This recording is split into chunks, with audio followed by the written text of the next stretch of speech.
Hey everyone, welcome back to the Uno Amalgam series. I'm here to give you yet another progress update. Yippee! And here's your reminder that if you don't know what's going on in this video, it's because this is part of a 27 episode long playlist. So go watch the Uno Amalgam playlist on my channel right now so you can catch up. I'm combining every Uno version known to man. It's a very interesting project. I'm saving clarification time until later in this video because reasons, and you know what that means. Are you ready for another lengthy elimination time with significantly less bundles this time around? I hope so. This community astonishes me quite often. There are still Uno versions out there that have nothing unique, or their uniqueness has already been accounted for in the project. Here we go, let's get eliminating. Uno plus Phase 10 plus Ono 99 Tin Box Bundle. Uno plus Phase 10 plus Pick Flip Tin Box Bundle. Uno Canvas Baseman. Uno Fandom Star Wars Dark Side. Uno Junior International Mini Capsule Game Japan. Uno Junia Pau Patraru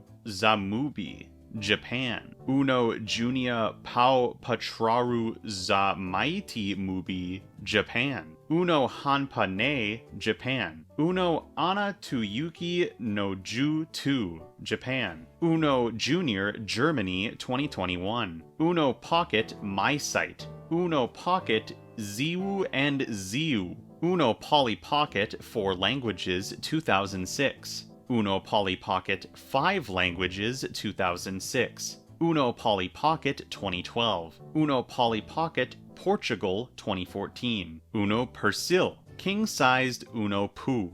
Big Uno Poo, Japan. Uno Junior Fireman Sam. Uno Pocket Pizza 73 2021. Uno Sticka Pula. Uno Bob the Builder King Size. World's smallest classic mini collectible toys blind ball. Uno Pocket Green. Uno Pocket White. Uno Pocket A Gift from Mentos. Uno Pocket Burger King Yellow. Uno Go Burger King Crown. Uno Burger King Mini Green. Uno Special Summer Edition with free flying disc. Buy Uno, get Top That free. The world's #1 family card game Uno free £50 USA holiday voucher. Giant Uno with customizable wildcards. Uno Lint Latte. Uno Pocket Lint Teddy. Uno Splash 2025. Uno H2O 2025. Uno Zappia.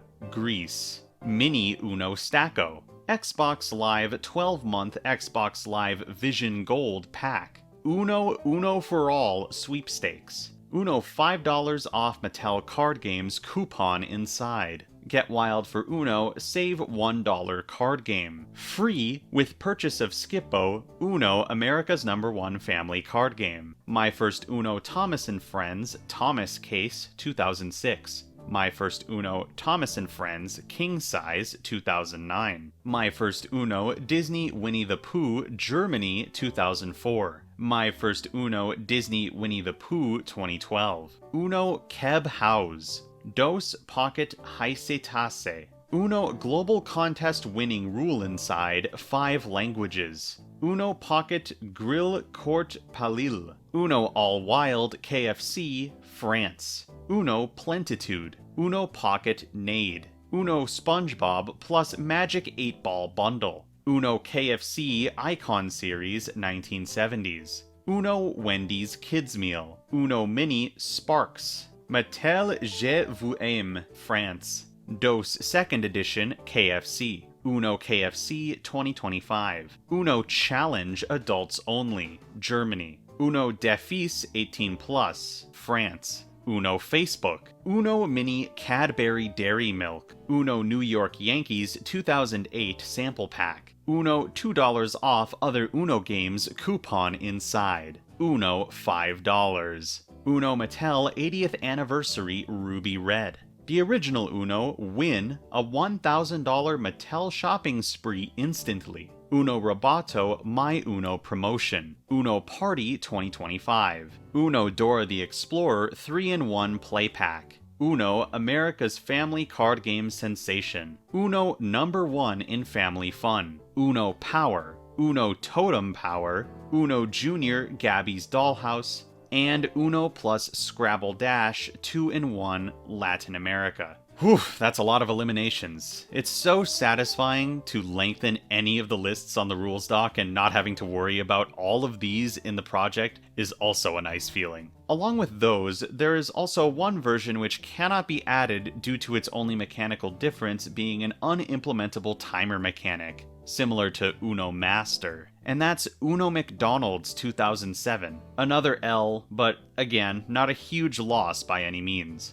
I've made a bunch of progress on cards since the last episode, and because of that, I have some new terminology and vocab to share with you all. So allow me to open the Uno Amalgam dictionary as a soft continuation of last episode's theme. Funnily enough, the word elimination gets to stay because Mattel uses the phrase knocked out. Elimination refers to when players are removed from the game and turn structure for the current round. Similarly, you still refer to a player's hand as their hand because that's just a card game term that Mattel has no power over, and same thing with the word points, they get to stay. Next up is absorb value, which is a symbol that forces someone to absorb cards, and these cards are the stackable kinds of cards. Think of this as a direct stand-in for draw cards. Speaking of stacking, the stack itself has been renamed to the Absorb Mass, or MASS for short. The mass amasses more masses.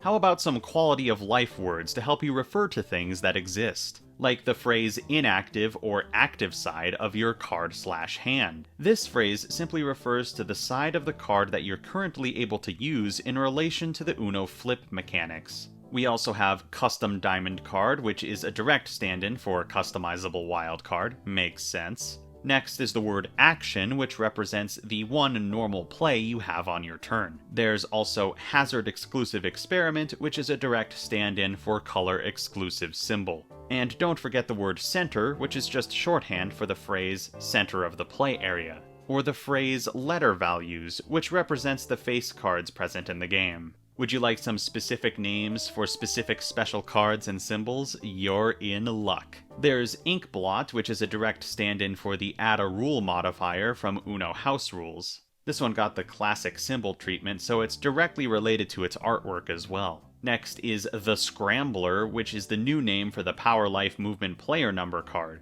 And that's a lot less wordy while still accurately representing how much that thing is gonna be moving. It looks like this, by the way, for those of you that didn't watch that art stream. There's also the Mutator card, which will be a direct stand-in for the original Wild Experiment card. Let's not forget the entire Showdown mechanic, which has been rebranded to Alarm Disarm to try and justify the weird actions you need to take when resolving one. Or what about the word Overturn, which will be a direct stand-in for the word Flip? Here's a couple more keywords as well. The word counter is here to help simplify the text on all of those reflection style effects by a large margin. And similarly, the word duplicate is here to do the same thing for all of the copy pasty abilities. One final word I forgot to talk about last time is the word Uno itself. You need to say Uno when you're down to your last card after all, and we can't have that. And thanks to multiple commenters from way back when I started rebranding, the word Eureka is my choice here.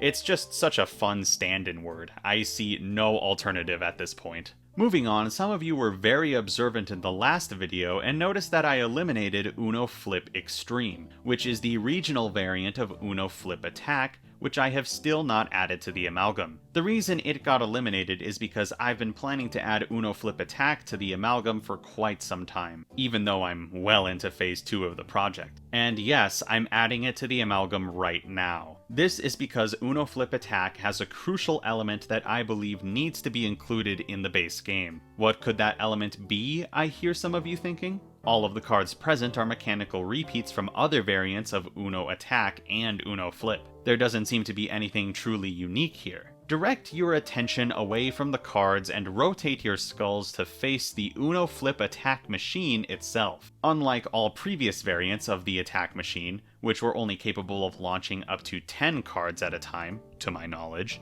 The Uno Flip attack machine is more powerful than that, and capable of launching up to 12 cards at a time. And this means, after all of this time, the Uno Amalgam dice set will finally be completed, with the Reactor D10 being replaced by the Reactor D12. There is now a full line of standard dice in Chemacards. The D2, D4, D6, D8, D10, D12, and D20. 7 total dice. And until a non-attack related mechanic comes along and requires a D12, the D12 will exclusively be used as the Reactor D12, and keep track of the Uno attack related mechanics. Meanwhile, the rest of the dice are free to be used for any mechanic that needs them. It's beautiful, isn't it? Of course it is. Of course, I'll have to make alterations to the Uno attack mechanics to reference the D12 instead of the D10, and change a couple of icons and whatnot, but it's so worth it to finally have a complete dice set in this game.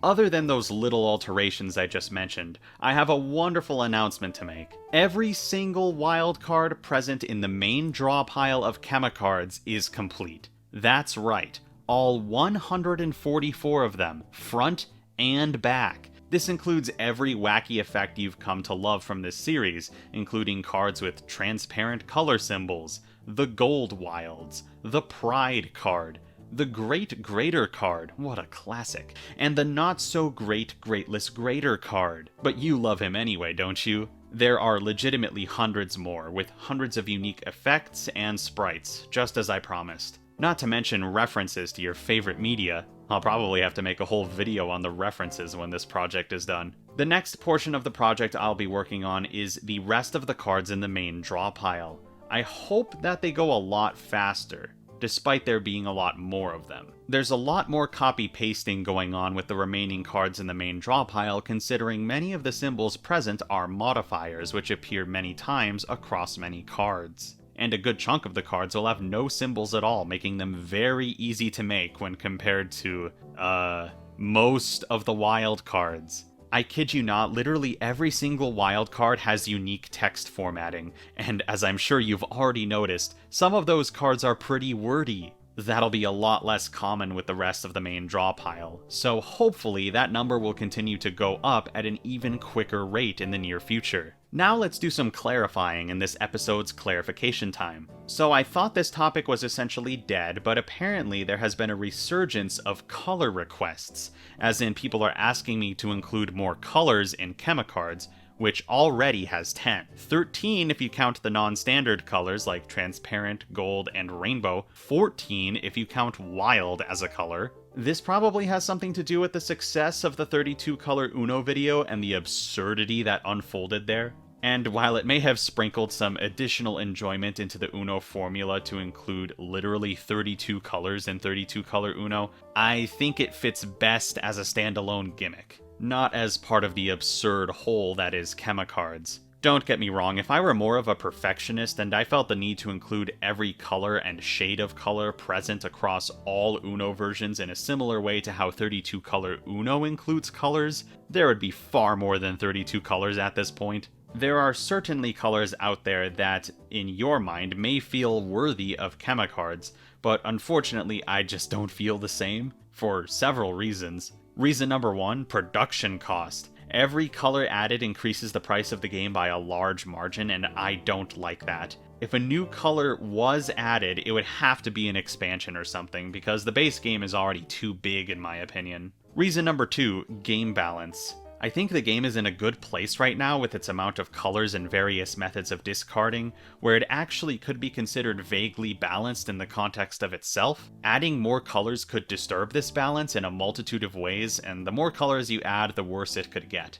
Reason number 3, why? I feel like the color spectrum of Chemacards already covers the major bases. There really aren't many other recognizable and distinct colors left for the context of Chemacards. That all being said, I am not completely opposed to new colors, but it will have to be in an expansion if it even happens.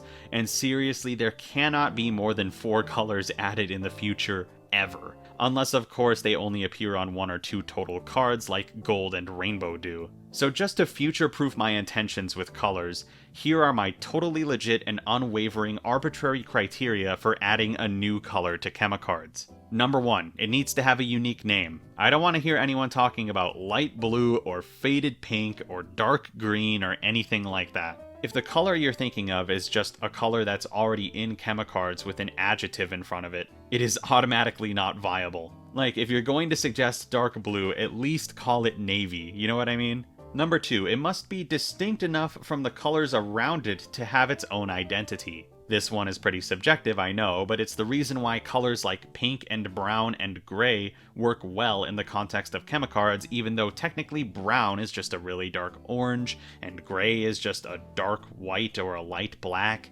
and pink is just a light red except in the contexts where it totally isn't. They're all distinct enough where you're less likely to confuse them at a glance. Number 3, it needs to have a sense of normalcy. What does that mean? Well, if the best way to describe a color is to call it flesh, then it probably isn't a good fit. Uno is known for having relatively basic colors throughout essentially all of its releases, and while there have been many shades of those colors present over the years, it would still be internally referred to as that common color that everyone knows. So colors like flesh and cornflower stand out, and I want that color palette to be relatively cohesive. This also applies to metallic colors like silver and copper, in a sense.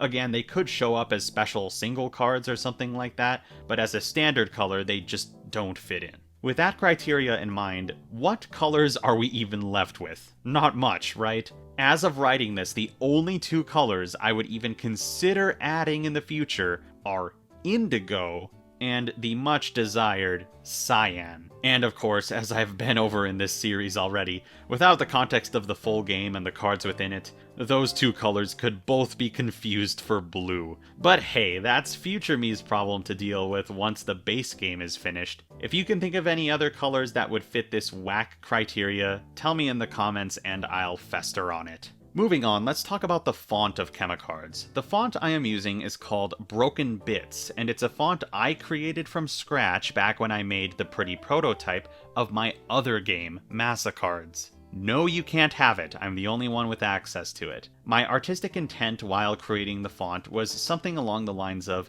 a pixel art font that's just a little bit off and abnormal, while also slightly being more digestible for those not accustomed to pixel art fonts. And I seriously could not be happier with the result. Some letters are just ever so slightly higher or lower than others. The pixels are sharp in some areas and rounded out for readability in others. Just a little bit of jank here and there. That's exactly what I wanted. That was the point of the font. I almost wanted it to be like unsettling in some way, to fit the vibe of Massachards, and it does do that wonderfully. When I started making chemicards, I contemplated making a new font for the game, but when I used Broken Bits as a placeholder, I realized it fits in chemicards just as well, if not better than Massachards, because it is quite literally Goopy Pixel Font the font. I decided pretty early on that Broken Bits would make its return in chemicards full force, and now here we are with all of the wildcards being done with the font being included. However,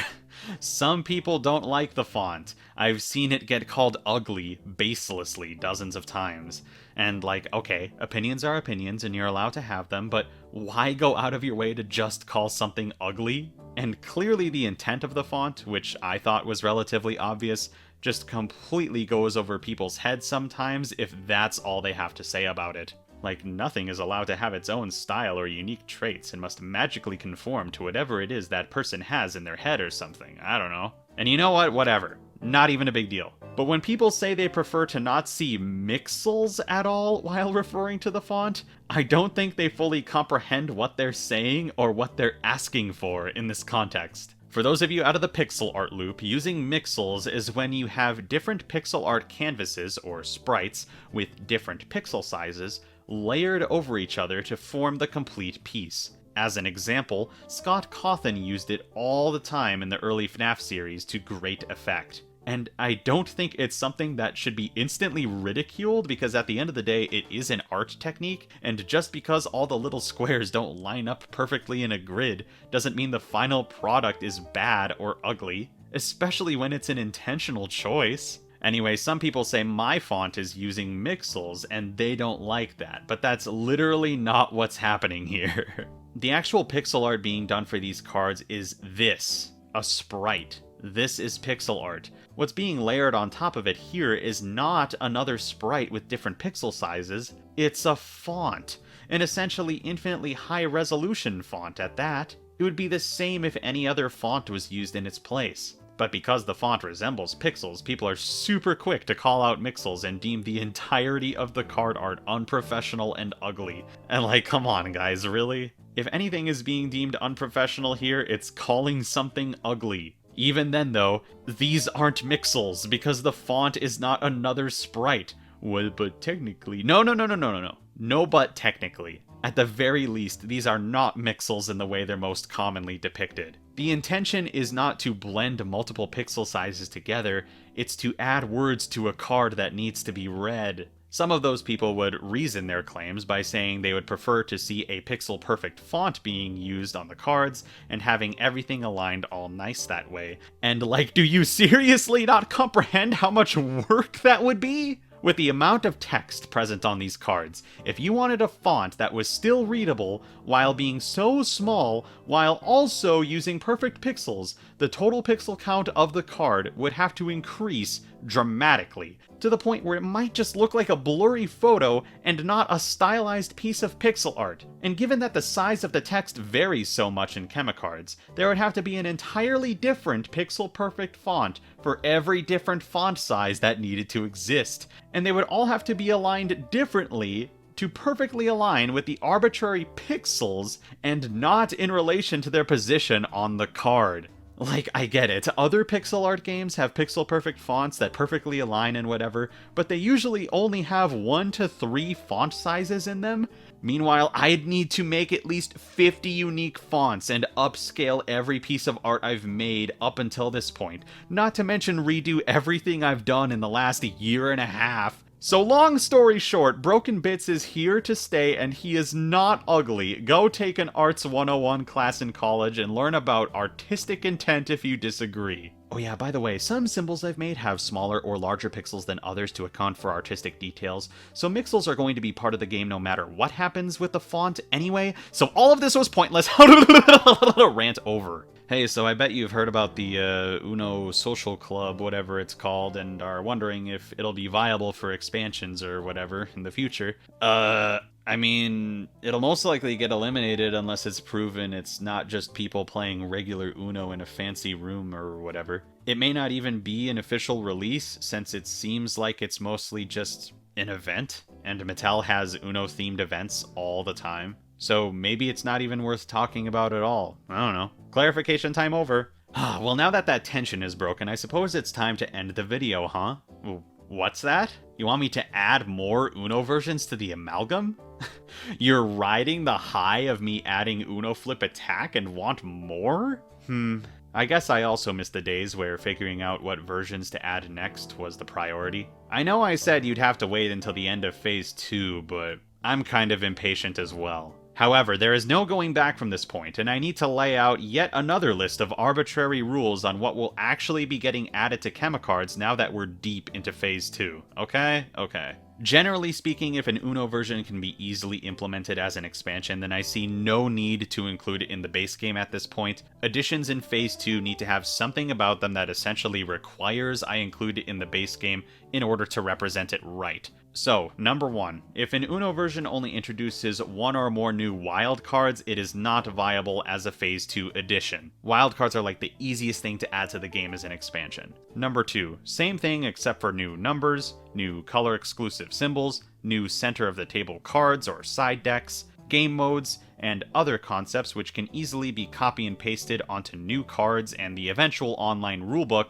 that don't have any meaningful interaction with the stuff already in the game. Number 3, we as a community must know everything mechanical about these new additions. If we only have the back of the box to go on, it's going to have to wait until the full rules can be acquired. With all of that out of the way, I'm going to be adding multiple new lists to the bottom of the rules doc to cover all of the bases here. The first list is going to be Uno versions that are being reserved for expansions and will have no chance to be added into the base game due to their simplistic or relatively easy to add mechanics. While it may be sad to see some of these on this list, just know that they will for sure be making their way into the Tabletop Simulator version eventually at the very least. And best case scenario, there will be expansions for the physical game containing these versions. Alright, here we go. Uno Arcade Edition, Apple Arcade. Uno Teams. Uno Show 'em No Mercy Deadpool. Uno Elite Core Edition 2024. Uno Elite Draft Expansion Pack 2024. Uno Beetlejuice. Uno Crayon Shinchan Japan. Uno One Piece 2024 Japan. Uno Chikawa Japan. Seiken Uno Japan. Uno Fandom Batman the Animated Series.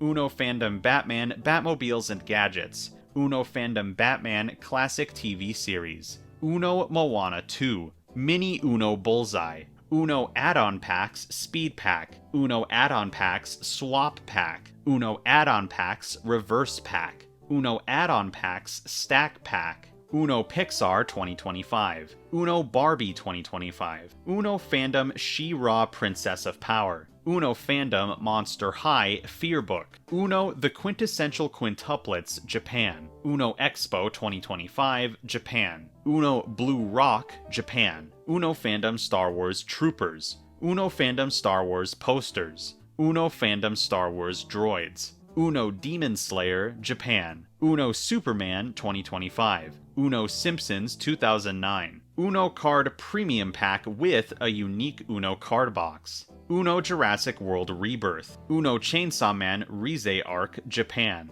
Uno Jujutsu Kaisen Japan. Uno Fandom NFL Jacksonville Jaguars. Uno Fandom NFL Cincinnati Bengals. Uno Fandom NFL New Orleans Saints. Uno Fandom NFL Buffalo Bills. Uno Fandom NFL Las Vegas Raiders. Uno Fandom NFL Minnesota Vikings. Uno Fandom NFL Los Angeles Chargers. Uno Fandom NFL Los Angeles Rams. Uno Fandom NFL Green Bay Packers. Uno Fandom NFL New York Giants. Uno Fandom NFL Seattle Seahawks. Uno Fandom NFL Tampa Bay Buccaneers. Uno Fandom NFL Houston Texans. Uno Fandom NFL Detroit Lions. Uno Fandom NFL Baltimore Ravens. Uno Fandom NFL Tennessee Titans. Uno Fandom NFL Atlanta Falcons. Uno Fandom NFL Cleveland Browns. Uno Fandom NFL Denver Broncos. Uno Fandom NFL Carolina Panthers. Uno Fandom NFL Chicago Bears. Uno Fandom NFL New York Jets. Uno Fandom NFL Arizona Cardinals. Uno Fandom NFL Indianapolis Colts. Uno Fandom NFL Miami Dolphins. Uno Fandom NFL Washington Commanders, and finally Uno Fandom NFL Super Bowl LIX Eagles 2025. Ugh, okay, so at the bottom of the rules doc, these Uno versions will be listed as reserved for expansions. Again, I apologize if you were really hoping for any of these to make it into the base game of Chemicards, but the fact of the matter is there will always be new Uno versions coming out, and I had to draw the line somewhere, again. And by the looks of it, there will always be old Uno versions getting found as well, oh my god. I think it's also worth having a list of Uno versions that can be safely eliminated once specific titles in the reserved list have been added, as believe it or not, there are even duplicate mechanics in some of the most recent releases. So far, this list only has Uno Show 'em No Mercy Chimichanga, Uno Fandom NFL Super Bowl LIX Chiefs 2025, and Uno plus Uno Add-on Packs Reverse Pack plus Uno Add-on Packs Stack Pack. So once Show 'em No Mercy Deadpool, the other Super Bowl 2025 version, and the various add-on packs get added, these three will be eliminated at the same time. With all of that listing out of the way, what Uno versions are left out there for me to add to the base game? Not very many, as you may be able to imagine, but there are still some there. Let's start with a wacky one. ¿Eres un experto jugando a Uno Showdown? Flash game? As the title suggests, this was a Flash game before Flash decided to stop existing. It was made to promote Uno Showdown back when Uno Showdown was a hip new thing. The wacky thing about this one is that it doesn't have any cards or anything mechanical in the same sense as Uno, or card games in general. It's actually just a quiz on base Uno's mechanics,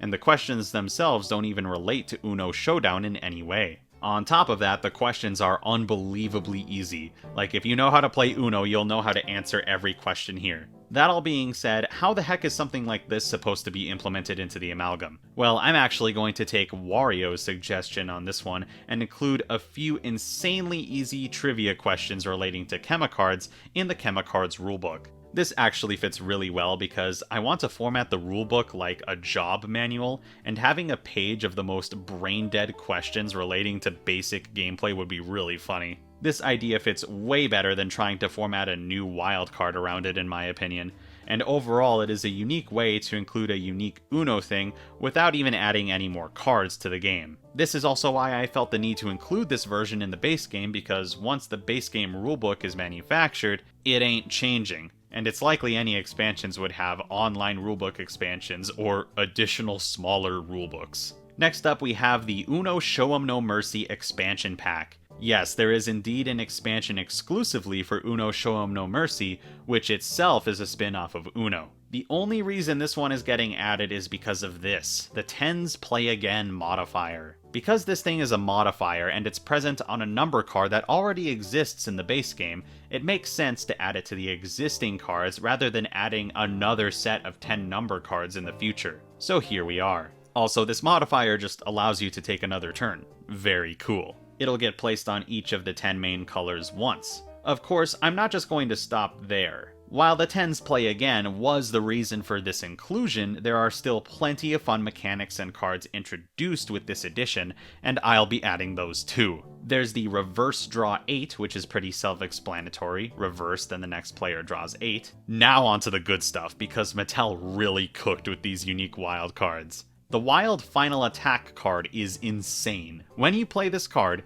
you reveal your hand. The next player must then draw 1 for each card with a symbol in your hand. Already this is powerful, but there's more. If you reveal 7 or more cards with symbols, the next player must draw 25, meaning they instantly lose a life or are eliminated from the round. And on top of that, all other players must draw 5. Absolutely insane. An all draw 5 and the ability to make any one player draw cards for the amount of cards with symbols you have is already mega broken. But an instant draw 25? Actually absurd. But if you think that's crazy, you aren't even ready for the Wild Sudden Death card. When you play this card, all players, including you, must draw until you have 24 cards in your hand. The name of this card is very fitting because at this point, if any player draws any more cards without getting rid of any, they lose a life or are eliminated. I gotta give it to Mattel. These expansion cards are fantastic. I don't think they've made anything like this before. Very out of character for Mattel to include objectively overpowered cards like this. But cards aren't the only thing that got added by this expansion, as it also included the expansion pack coins, which are a unique mechanic themselves. Each player gets one of these at the start of the game, and they get to choose which side of the coin they want to have access to during the game. You can only use the coin once per game, and you can only use it on your turn. If you use the Mercy side, you can discard your entire hand and draw 7 new cards, effectively a hand reset. You can also use this ability if you would have lost a life or been eliminated by the Mercy rule. If you use the No Mercy side, you can play it to double the amount of cards drawn from any draw card you play. This even applies when stacking, so a draw 2 could become a draw 4, 4 to 8, 8 to 16, etc. A very useful tool for eliminating other players. Of course, these coins don't have to be coins at all, and instead can simply be a new card type which will have 1 copy for each player. Simple as that. Uno Golf is one of the most recent Uno releases, and while it most certainly is a major Uno spin-off, like Uno Flip and Uno Flex, it changes the core Uno gameplay a little too drastically in my opinion. If you've ever played the card game Golf or any of its variants, Uno Golf is like the unholy love child of that game and Uno, hence the name Uno Golf. And I'm going to be completely honest, the gameplay of Golf would absolutely shatter if you were to try and use the Chemicards deck to play it. At first I thought I'd be able to make a new game mode out of Golf's mechanics and call it Golf Mode or something, but there are simply too many variables at play in the Chemicards deck to make Golf's way of scoring points function concisely. So unfortunately, the core gameplay of Uno Golf is not getting implemented in the Amalgam, but Uno Golf will still be included because that's not the aspect of it that's getting added to the Amalgam. Much like the No Mercy expansion, there are number cards in this game that already exist in Chemicards, but in this game they have symbols tied to them. 10s get reverses, 11s get skips, 12s get draw 2s, and each of these symbols will be added to each color once, with the same number, much like a modifier would. Easy as that. There's also a new symbol called the Double Draw 2, which will be getting the same treatment, but it's getting added to the 22 number cards. Pretty cool that higher numbers managed to weasel in some symbols to themselves this late in the project. This symbol is also like a cooler draw 4, because in the context of Chemicards, you can either make 2 players each draw 2, or choose 1 player to draw 4. So it's kind of like a targeted draw 2 twice, or a single targeted draw 4. Pretty neat. But like I said, that's all that Uno Golf is getting. Like, it actually ended up getting a lot, but don't expect any more, you know? With Uno Golf being added, that means its regional variant, Uno Zero, can get eliminated, so add that one to the elimination list from earlier. Alright, so we've all heard of Uno, right? And you all remember the spin-off of Uno called Uno Dare, which I covered at the beginning of this series, right? And surely you've heard of Uno Dare Adults Only, the spin-off of the spin-off, which I've also covered. Now get ready for Uno Truth, Adults Only. No, I am not kidding. The Uno Dare line is now 3 spin-offs deep. And spoiler alert, this is almost identical to Uno Dare Adults Only, with the main differences being the word dare is replaced with the word truth, and the game itself costing $7 more. What the heck? However, the gameplay similarity might be intentional, as it implies these two games could be combined for a Truth or Dare experience. A $37 Truth or Dare experience. Wow. So unlike the Dare Draw 2s of the past, we have the Truth Draw 2s, where you answer a truth or draw 2. The truth you must answer is determined by the truth number on the card played against you, and a die which can select between 4 different severities of truth. The Dare Reverse also makes a return as the Truth Reverse on one of the remaining die faces, and again, just replace the word Dare with the word Truth. The last side of the die is the only unique side, as it allows the truther to choose any truth in the whole game to ask the truthee. So I'm going to do the same thing I did with the original Uno Dare, and that's add the truth symbols as a modifier to some already existing draw 2 cards. Make sure the die is represented properly in the mechanic, and include a couple more cards with various not adults only truths on them. Boom. Easy. Now you can play Truth or Dare and Chemicards at the same time. It's the dang modifiers, man. If there weren't so many modifiers in these new releases, then I'd be able to reserve them for expansions or whatever. But anyways, that's it! After all of this time not adding Uno versions, those are the only ones that have managed to weasel their way into the base game. The rest will be reserved for expansions, and of course I, as well as the folks in the Discord server, will be keeping eyes peeled for info on new releases. Because apparently there's going to be an Uno Spin Adults Only at some point. Insane. Alright, for real this time. That's the end of the video. Like the video if you in fact like the video, and be sure to tune in next time because there will almost certainly be more nonsense like this in the next episode. In the meantime, I'm going to update the rules doc with all of this new info, and make those new wildcards I added this episode, and then finally get started on the rest of the main draw pile cards. Lots of work to do yet. Wish me luck. Bye!